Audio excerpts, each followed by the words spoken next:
talk to me a little bit about how this concept sort of came to be, and how Brandy and Tayshawn, of course, helped to make it a reality.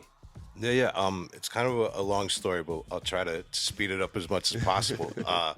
Several years ago, I saw. I don't even think it was a TikTok, because TikTok wasn't around then. A Vine, a Reel, something or other, of this dude talking uh, gang slang in Old English accent, and I thought it was hysterical. And he was just going off and off and off, and it just sounded really funny to me. And I was like, somebody should do something with this concept. So all of a sudden, I'm sitting around one day, and I came up with the idea of uh, telling a comedy story about the Revolutionary War through the lens of Bloods and Crips, with because it was blue and red, right? Like there was the red coats and there was us, and that turned out to be way too. The production value is just way too high. Like the cost was just crazy to try to do this as a web series or anything. So I was actually at the New Year's Eve show with Still Gold talking to Mo about the idea, and I was like, I'm thinking about doing this like as a play or a musical, and he said, you will never do that.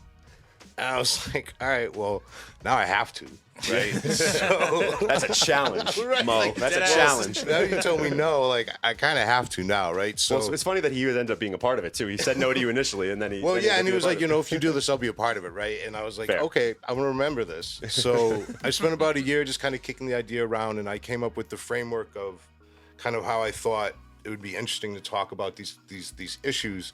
And that's when I was working with Brandy on her last record release before the pandemic, and kind of working on getting her brand up and running a little larger through the area.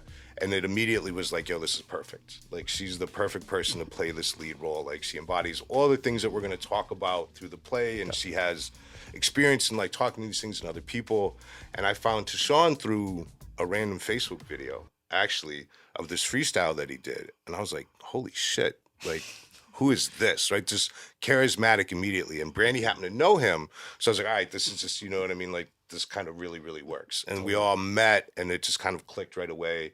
They all just kind of got what I was trying to do, and really were able to like understand like the ability of telling story through song, because we didn't really address it as a musical. We just made an album kind of to tell this story, right? Because that's what we're used to doing, and then just presented it in a fashion that was just a little different in the way that we rap.